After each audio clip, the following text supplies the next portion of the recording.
नमस्कार।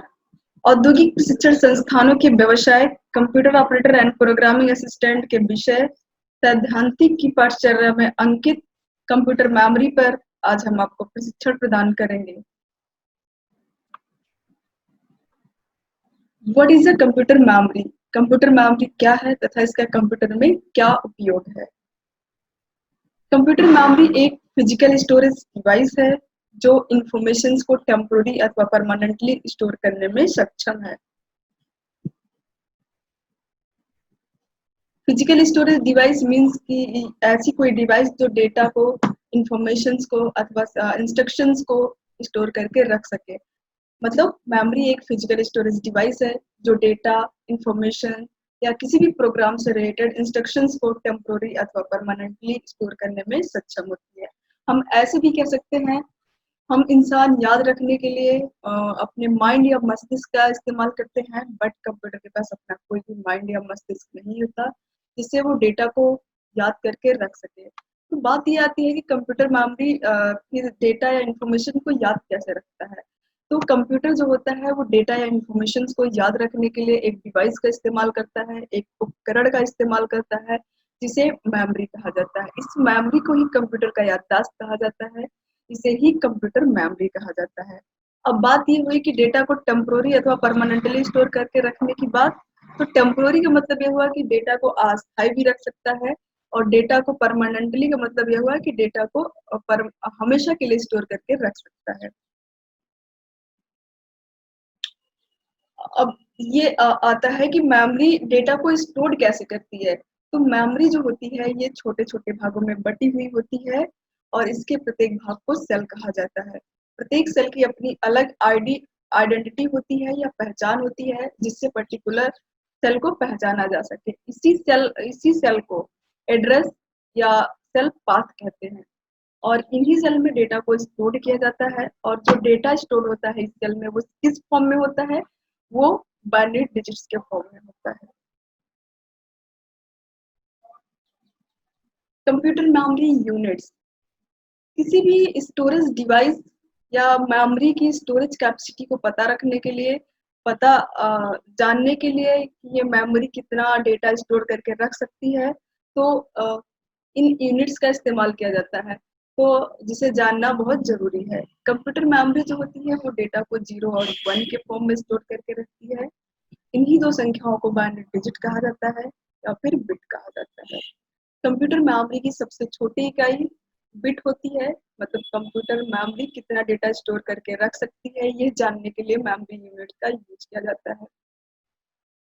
सबसे पहले कंप्यूटर जो होता है वो केवल 0 और 1 को समझता है। कंप्यूटर जो होता है वो 0 और सॉरी कंप्यूटर जो होता है वो 0 और 1 को समझता है। इसी 0 और 1 को क्या बोलते हैं? बिट बोलते हैं। अगर 0 और 1 को कंप्यूटर समझता है तो 0 और 1 को ही स्टोर करके रखेगा। तो इसी 0 और 1 को बिट बोलते हैं या बाइनरी डिजिट्स बोलते हैं या बाइनरी नंबर बोलते हैं। इस बिट को रिप्रेजेंट करने के लिए स्मॉल b का इस्तेमाल किया जाता है।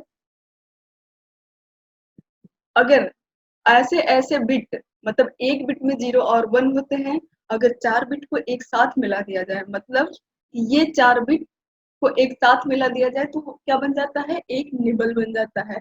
निबल कभी-कभी ऐसा भी एग्ज़ाम में पूछा जाता है कि एक निबल में कितने बिट होते हैं? तो एक निबल में 4 बिट होते हैं।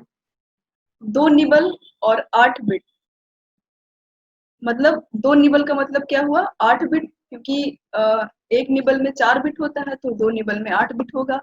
2 निबल यानी कि 8 बिट, अगर इनको एक साथ मिला दिया जाए तो एक बाइट हो जाता है। बाइट को रिप्रेजेंट करने के लिए कैपिटल बी का इस्तेमाल किया जाता है। ये आपका बाइट हो गया, और बाइट को रिप्रेजेंट करने के लिए कैपिटल बी का इस्तेमाल किया जाता है। यहाँ पे कोई कंफ्यूजन वाली बात नहीं होनी चाहिए कि स्मॉल बी और कैपिटल बी में बिट का हमेशा यूज स्मॉल बी के रूप में किया जाता है, और बाइट को रिप्रेजेंट करने के लिए कैपिटल बी का इस्तेमाल किया जाता है। अगर मान अज्यूम दैट कहीं पे लिखा हुआ है कि 200 एमबीपीएस, मतलब अगर वो जो बी है वो स्मॉल में है तो 200 मेगाबिट पर सेकंड हो जाएगा। अगर वही बी कैपिटल में है तो वो 200 मेगाबाइट पर सेकंड कहलाएगा। और 2 की पावर 10 यानी कि 1024 बाइट, 2 की पावर 10 यानी कि 1024 बाइट्स को एक साथ कर दिया जाए या एक साथ मिला दिया जाए तो वो क्या बन जाता है, 1 किलो बाइट बन जाता है। 1 किलो बाइट मतलब कि 1024 बाइट्स को क्या बोलते हैं, 1 किलो बाइट बोलते हैं। आप जब भी कोई फॉर्म फिलअप कर रहे होते हैं किसी भी जॉब्स के लिए या जॉब्स के लिए या किसी भी तो उसमें क्या होता है, जो आपके फोटोग्राफ की साइज मांगी जाती है 20 KB 50 KB के आसपास की मांगी जाती है, तो ये वही केबी है।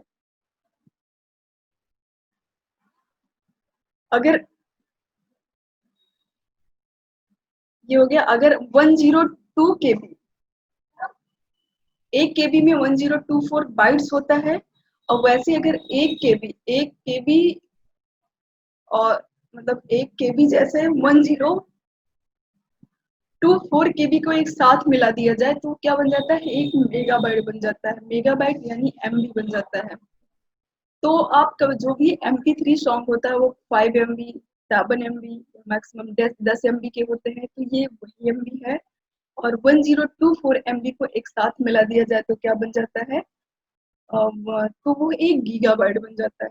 गीगाबाइट मतलब 1 GB बन जाता है। 1 GB में कितने MB होते हैं, तो 1 GB में 1024 MB होते हैं। जो पेन ड्राइव्स होती है, पेन ड्राइव्स की स्टोरेज कैपेसिटी क्या कितनी होती है, 2 GB 4 GB 8 GB 16 GB 64 GB, ये पेन ड्राइव की कैपेसिटी होती है। जो पेन ड्राइव होती है वो GB में होती है। और 1024 GB को एक साथ मिला दिया जाए तो 1 टेराबाइट बन जाता है, जिसे टीबी बोलते हैं शॉर्ट फॉर्म में, मतलब टीबी बोलते हैं। और ऐसा भी कहा जा सकता है कि एक टीबी में कितने जीबी होता है, तो एक टीबी में 1024 GB होता है।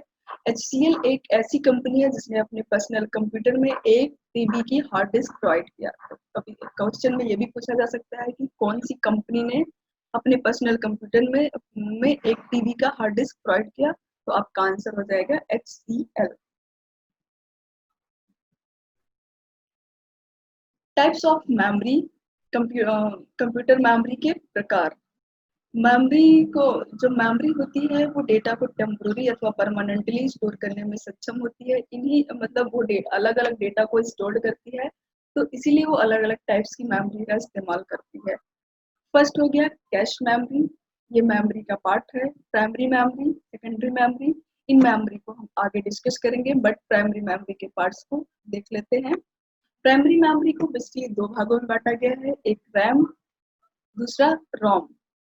रैम यानी कि रैंडम एक्सेस मेमोरी, रोम यानी कि read only memory.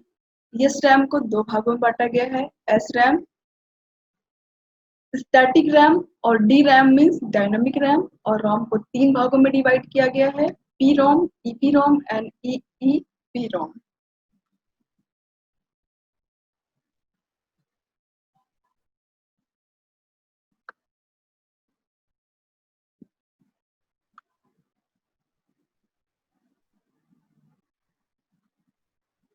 Cache memory, cache memory क्या होती है, कैश मेमोरी जो होती है इसकी स्पीड बहुत ही ज्यादा, ये वेरी फास्ट स्पीड की होती है। कैश मेमोरी में अक्सर उन डेटा या प्रोग्राम्स को स्टोर किया जाता है जिन्हें फ्रिक्वेंटली यूज करना है, मतलब जो बार बार इस्तेमाल होने वाले डेटा हैं। इसमें जो कैश मेमोरी होती है इसमें डेटा अस्थायी रूप से स्टोर होता है, और कैश मेमोरी की जो स्टोरेज कैपेसिटी होती है बहुत ही ज़्यादा लिमिटेड होती है। स्टोरेज डेटा को बार बार साफ करने की जरूरत पड़ती है। कैश मेमोरी जो होती है वो सीपीयू और प्राइमरी मेमोरी के बीच में सिचुएटेड होती है। कैश मेमोरी कहाँ स्थित होती है, कैश मेमोरी प्राइमरी मेमोरी और सीपीयू के बीच में स्थित होती है। तो कैश मेमोरी में जो डेटा स्टोर होता है वो स्मॉल अमाउंट ऑफ टाइम्स के लिए स्टोर होता है।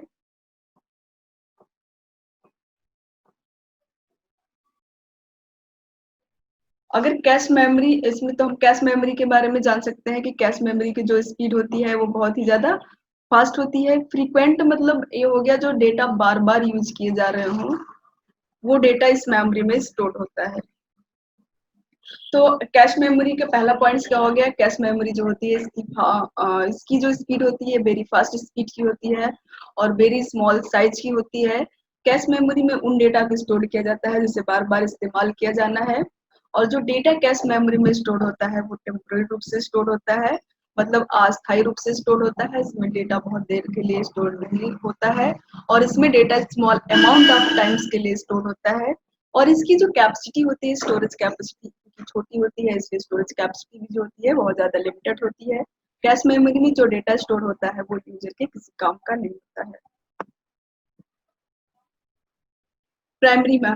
प्राइमरी मेमोरी ये सीपीयू का पार्ट्स होती है। प्राइमरी मेमोरी को ऐसे समझ सकते हैं कि जो प्राइमरी मतलब प्राथमिक, जो फर्स्ट यूज होने वाली मेमोरी होती है उसे प्राइमरी मेमोरी कहते हैं। प्राइमरी मेमोरी का डायरेक्ट कंसर्नमेंट जो होता है वो प्रोसेसर से होता है। तो प्राइमरी मेमोरी को डिफरेंट डिफरेंट नामों से जाना जाता है। Main memory, internal memory, volatile memory, temporary memory के नामों से जाना जाता है।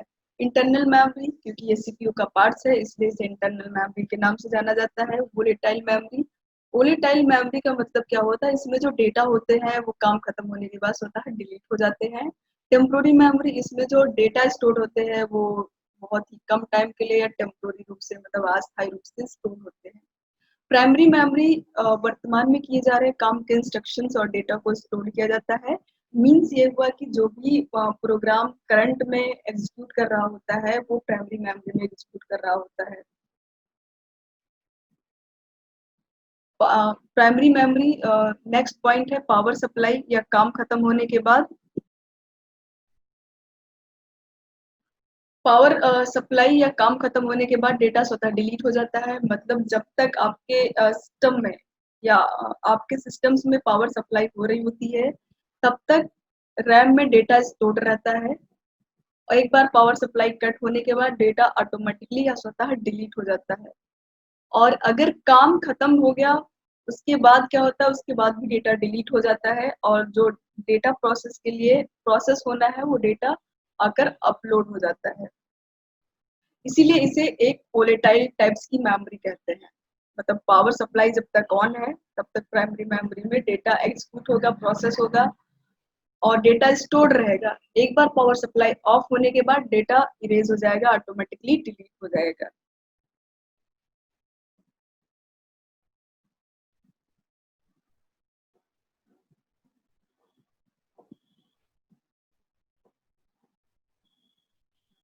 कंप्यूटर प्राइमरी मेमोरी के बिना कोई काम नहीं कर सकता क्योंकि जो कुछ भी एग्जीक्यूशन, जो कुछ भी प्रोसेस हो रहे होते हैं वो कहाँ हो रहे होते हैं, वो प्राइमरी मेमोरी में हो रहे होते हैं।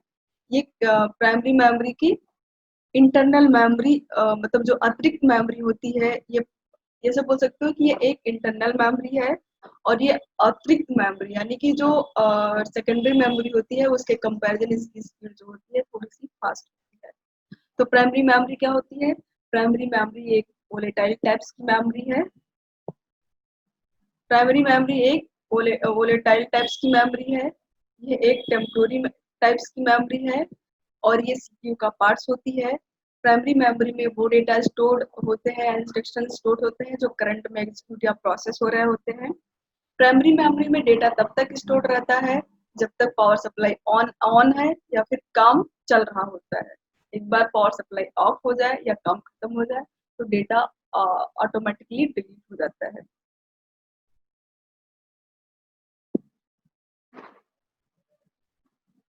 रैम रैम का फुल फॉर्म है random access memory. Random access memory मतलब जो मेमोरी रैंडमली एक्सेस की जा सके उस मेमोरी को रैंडम एक्सेस मेमोरी बोलते हैं। रैम आर से रैंडम, ए से एक्सेस और एम से मेमोरी, यानी रैंडम एक्सेस मेमोरी रैम का फुल फॉर्म है।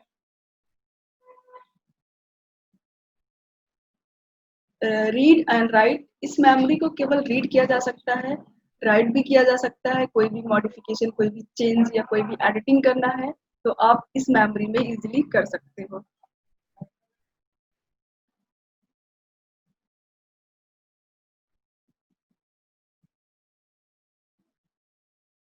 ये एक वोलेटाइल टाइप्स की मेमोरी है।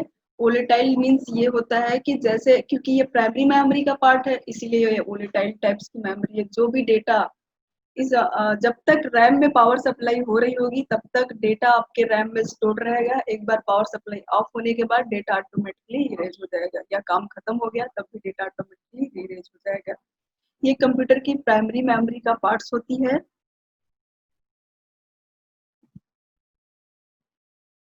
रैम का डेटा रैंडमली एक्सेस किया जा सकता है। मतलब सीक्वेंसली का मतलब क्या होता है, जैसे 1 बाय 1 एक्सेस करना। बट रैंडमली का मतलब क्या होता है, आप जिस डेटा को जब चाहो तब एक्सेस कर सकते हो, आपको कोई भी सीक्वेंस फॉलो करने की जरूरत नहीं है। आप जैसे 1 से लेके 5 तक आपके पास कोई डेटा है, 1 to 5 डेटा है, आप डायरेक्टली 5 पे एक्सेस कर सकते हो। आपको 1 2 3 4 4 को एक्सेस करने के बाद 5 एक्सेस नहीं कर सकते हो। मतलब ऐसे भी अगर 5 को एक्सेस करना है तो आप डायरेक्टली 5 को एक्सेस कर सकते हो, आपको 1 2 3 4 को एक्सेस करने की जरूरत नहीं है। कंप्यूटर मेमोरी इसके बिना कंप्यूटर इसके बिना कोई भी काम नहीं कर सकता है। रैम थोड़ी सी महंगी है। तो रैम मेमोरी क्या होती है, रैम मेमोरी को रीड किया जा सकता है, रैम मेमोरी को राइट किया जा सकता है। कोई भी एडिटिंग मॉडिफिकेशन या चेंजेस की जरूरत है तो रैम मेमोरी के द्वारा किया जा सकता है, रैम मेमोरी में किया जा सकता है। ये वोलेटाइल टाइप्स की मेमोरी है, मतलब जब तक पावर सप्लाई होगी आपके सिस्टम्स में तब तक डेटा स्टोर रहेगा। पावर सप्लाई ऑफ होने के बाद डेटा डिलीट हो जाएगा। ये कंप्यूटर की प्राइमरी मेमोरी है, मतलब प्राइमरी मेमोरी का पार्ट्स है, इसमें डेटा रैंडमली स्टोर होता है। रैम को दो भागों में डिवाइड किया गया है, S RAM and D RAM. S RAM का फुल फॉर्म है स्टैटिक रैंडम एक्सेस मेमोरी, और जहाँ पे स्टैटिक शब्द का अर्थ है स्थिर, यानी कि जो भी डेटा आपके रैम में स्टोर है वो डेटा स्थिर होगा। और इस मेमोरी में डेटा को स्टोर करने के लिए कॉन्टिन्यूअस रिफ्रेशमेंट की जरूरत नहीं पड़ती है। और ये एक वोलेटाइल टाइप्स की मेमोरी है, मीन्स जब तक आपके सिस्टम में या रैम में पावर सप्लाई हो रही होगी तब तक डेटा स्टोर होगा, अदरवाइज पावर सप्लाई ऑफ होने के बाद डेटा स्वतः डिलीट हो जाएगा। डी रैम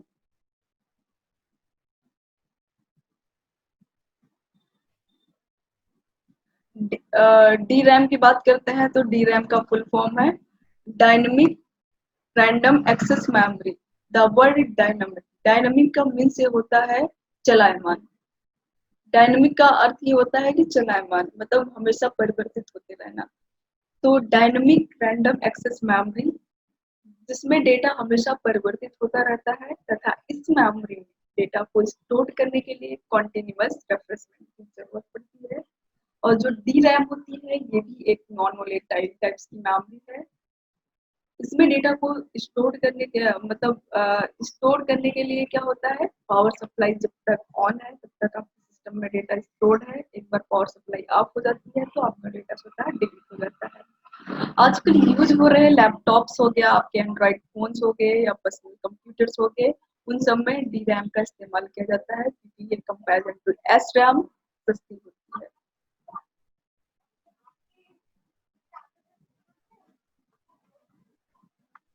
रोम, रोम को रीड ओनली मेमोरी कहा जाता है। आर से रीड, ओ से ओनली, एम से मेमोरी। जिस मेमोरी को केवल पढ़ा जा सके उसे रीड ओनली मेमोरी कहते हैं।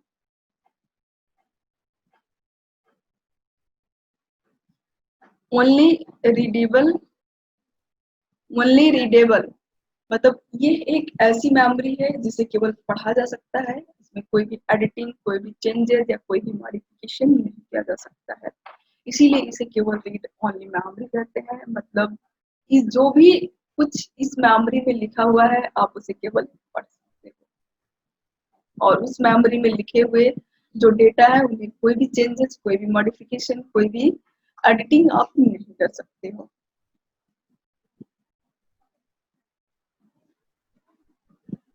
ये एक क्या बोलते हैं, अस्थाई मेमोरी है। अस्थाई मेमोरी के बाद मतलब ये है कि जब तक आपके सिस्टम्स या आपके रोम में पावर सप्लाई हो रही होगी, पावर सप्लाई हो रही है या नहीं हो रही है इससे कोई मतलब नहीं है। आपकी मेमोरी में जो डेटा स्टोर है वो परमानेंटली स्टोर रहेगा, कभी भी डिलीट नहीं होगा। इसके पावर सप्लाई ऑन होने या ना होने से कोई फर्क नहीं पड़ता, इसलिए एक नॉन वोलेटाइल टाइप्स की मेमोरी है। रोम क्या, रैम क्या थी, वो एक वोलेटाइल टाइप्स की मेमोरी थी। वो पावर सप्लाई जब तक ऑन थी तब तक उसमें डेटा स्टोर रहता था, बट रोम में ऐसा नहीं है। रोम में पावर सप्लाई ऑन हो या ना ऑन हो, इसमें जो डेटा स्टोर है वो हमेशा के लिए स्टोर रहेगा, इसीलिए ये एक नॉन वोलेटाइल टाइप्स की मेमोरी है।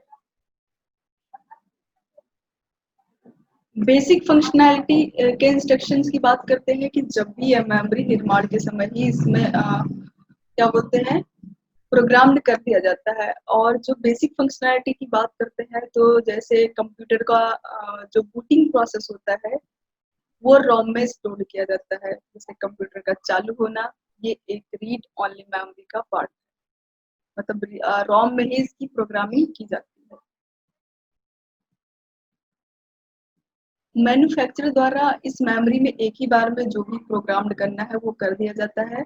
उसके बाद उसमें कोई भी यूजर या कोई भी दोबारा मॉडिफिकेशन या चेंजेस नहीं कर सकता। निर्माण के समय ही इसमें इस मेमोरी में डेटा को राइट कर दिया जाता है। तो रोम किस टाइप की मेमोरी है? रोम एक ओनली रीडेबल मेमोरी है, इसमें no changes, no modification, no editing, और ये एक नॉन वोलेटाइल टाइप्स की मेमोरी है। और बेसिक फंक्शनैलिटी जैसे कंप्यूटर का चालू करना या जो कंप्यूटर के बूटिंग प्रोसेस होते हैं वो उसकी सारी की सारी फंक्शनैलिटी कहाँ स्टोर होती है? वो रोम मेमोरी में स्टोर होती है। और इसमें एक ही बार में मैन्युफैक्चरर द्वारा कोडिंग कर दी जाती है, प्रोग्रामिंग कर दी जाती है, जब ये मेमोरी क्या मेमोरी का निर्माण हो रहा होता है। रोम मेमोरी को 3 भागों में डिवाइड किया गया है। फर्स्ट आपका पी रोम। पी रोम को प्रोग्रामेबल रीड ओनली मेमोरी कहते हैं। और किसी भी रोम मेमोरी में अगर प्रोग्रामिंग कर दी जाए तो और वो प्रोग्रामिंग हमेशा के लिए स्थिर हो जाए तो उसे प्रोग्रामेबल रीड ओनली मेमोरी कहते हैं। मतलब उसको इरेज ना किया जाए, केवल प्रोग्रामिंग करके रोम को छोड़ दिया जाए और उसमें डेटा स्थिर हो जाए तो उसे प्रोग्रामेबल रीड ओनली मेमोरी कहते हैं। ईपीरोम। ईपीरोम का फुल फॉर्म है erasable programmable read only memory.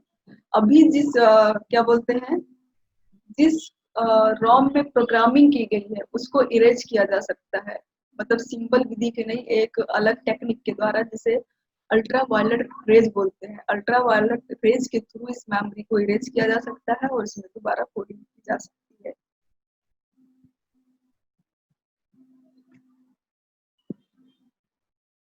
तीसरा है EEPROM. EEPROM electrically erasable programmable read only memory. Means ये हुआ कि इस मेमोरी को भी इरेज किया जा सकता है, बट इसको इरेज करने के लिए एक स्पेशल टेक्निक का यूज किया जाता है जिसे इलेक्ट्रिकल चार्ज बोलते हैं। इलेक्ट्रिकल चार्ज के द्वारा इस मेमोरी को इरेज किया जा सकता है।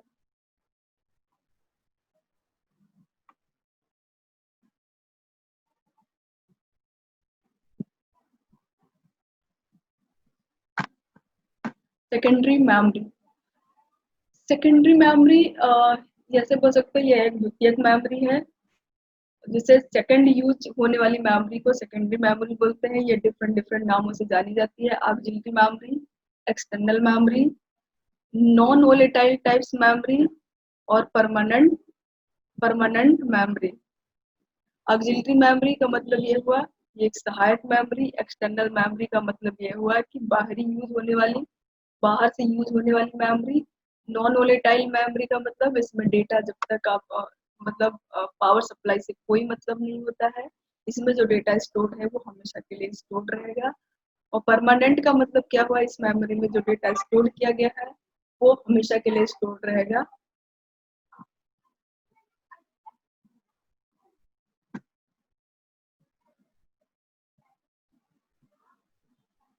इसमें क्या है, काम खत्म होने या कंप्यूटर बंद होने पर डेटा सुरक्षित रहता है। हाँ, इसीलिए इसे नॉन वोलेटाइल टाइप्स की मेमोरी कहा गया है, क्योंकि इसे पावर सप्लाई से कोई भी लेना देना नहीं है, क्योंकि इसमें जो डेटा स्टोर है वो हमेशा के लिए स्टोर रहेगा। इसीलिए इसे एक नॉन वोलेटाइल टाइप्स की मेमोरी कहा गया है। इस मेमोरी की जो स्टोरेज कैपेसिटी होती है वो बहुत ही ज्यादा होती है, मतलब इसमें बहुत ज्यादा डेटा को स्टोर किया जा सकता है, स्टोर करके रखा जा सकता है। तो सेकेंडरी मेमोरी ऑक्सिलरी के नाम से जानी जाती है, एक बाहरी मेमोरी के नाम से जानी जाती है, नॉन वोलेटाइल टाइप्स की होती है और ये एक परमानेंट मेमोरी होती है। और इसे पावर सप्लाई से कोई भी लेना देना नहीं होता है, पावर सप्लाई रहे या ना रहे, जो डेटा इस मेमोरी में स्टोर्ड है वो हमेशा के लिए स्टोर्ड रहेगा। और इसकी storage capacity comparison to other memory बहुत ही ज्यादा होता है। कुछ सेकेंडरी मेमोरीज नीचे दी गई हैं जिनके बारे में जानते हैं। पहला है मैग्नेटिक टेप। पहला आपका हो गया मैग्नेटिक टेप। मैग्नेटिक टेप क्या होता है? मैग्नेटिक टेप ये बहुत पहले आता था एज अ कैसेट्स के फॉर्म में, और इसमें जो डेटा स्टोर होता था वो रील के फॉर्म में स्टोर होता था। मतलब एक कैसेट होती थी, उसके अंदर रील लगी हुई होती थी जिसमें डेटा को स्टोर किया जाता था। तो ये एक मैग्नेटिक टेप कैसेट्स एक मैग्नेटिक टेप टाइप की मेमोरी है। दूसरा है मैग्नेटिक डिस्क। मैग्नेटिक डिस्क का नाम लेते ही आपको हार्ड डिस्क मतलब एचडीडी और एफडीडी का नाम याद आ जाना चाहिए। एचडीडी मतलब हार्ड डिस्क ड्राइव, एफडीडी मतलब फ्लॉपी डिस्क ड्राइव। एचडीडी मतलब हार्ड डिस्क ड्राइव वो होता है जो हमारे सिस्टम मतलब कंप्यूटर्स या लैपटॉप्स में डेटा स्टोर करने के लिए लगे होते हैं। फ्लॉपी डिस्क ड्राइव का यूज डेटा को स्टोर करने के लिए किया जाता है। Floppy disk drive different different sizes के आते हैं। 8 inch, 5 whole 1/4 inch, 3 whole 1/2 inch, इन 3 डिफरेंट साइजेस में फ्लॉपी डिस्क आते हैं। नेक्स्ट है ऑप्टिकल डिस्क।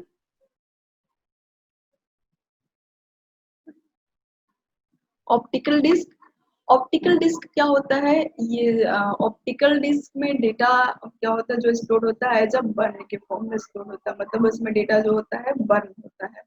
और ये इसके जो एग्जांपल्स है वो सीडी और डीवीडी। सीडी और डीवीडी का यूज डेटा को स्टोर करने के लिए किया जाता है। सीडी एक साइड शाइनिंग मेटल्स होता था जिसमें डेटा को स्टोर किया जाता था। सीडी यानी कॉम्पैक्ट डिस्क, डीवीडी यानी डिजिटल वर्सेटाइल डिस्क।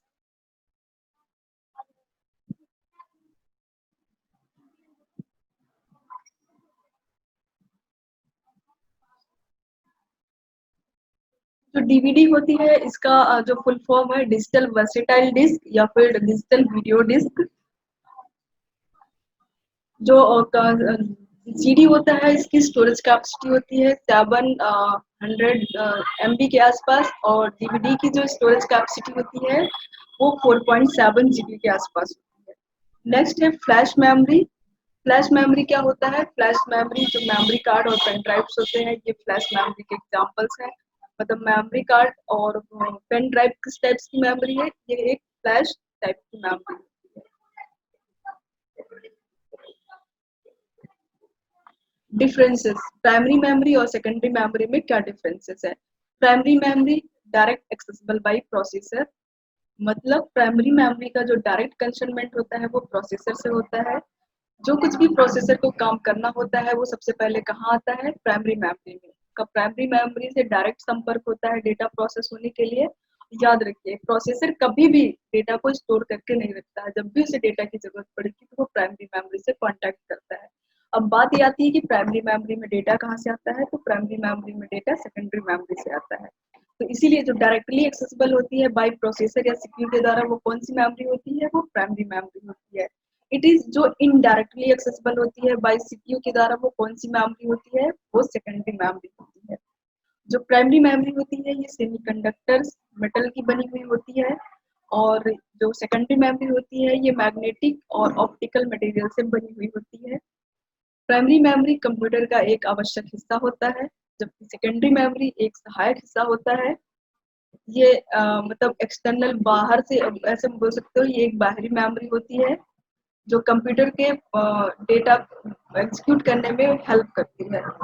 मतलब सेकेंडरी सहायक का मतलब ये हुआ कि सेकेंडरी मेमोरी से डेटा प्राइमरी मेमोरी में जाता है प्रोसेस होने के लिए। तो यह एक हेल्पिंग मेमोरी के रूप में काम करती है। जो प्राइमरी मेमोरी होती है इसमें डेटा जो एक्सेस किया जा सकता है फास्ट मतलब फास्टर एक्सेस होता है डेटा। इसमें थोड़ा कंपैरिजन टू प्राइमरी मेमोरी के डेटा थोड़ा स्लो एक्सेस होता है। तो आज हमने स्टडी किया कि कंप्यूटर मेमोरी क्या होती है, ये डेटा इसमें कैसे स्टोर होते हैं, कंप्यूटर मेमोरी के यूनिट्स के बारे में जाना, टाइप्स ऑफ मेमोरी के बारे में जाना, कैश मेमोरी क्या होती है, प्राइमरी मेमोरी क्या होती है, सेकेंडरी मेमोरी क्या होती है। इस पूरे पार्ट को बनाने के लिए भारत स्किल्स .gov.in की एक वेबसाइट है जहाँ से कुछ इम्पोर्टेंट कंटेंट्स को लिया गया है। google.com एक सर्च इंजन है जहाँ से कुछ इम्पोर्टेंट इमेजेस, टेक्स्ट को इस पार्ट्स को पूरे पूरे पार्ट या पर्सन को कंप्लीट करने के लिए डेटा यहाँ से लिया गया है। भारत स्किल्स .gov ये एक वेबसाइट है और google.com एक सर्च इंजन है।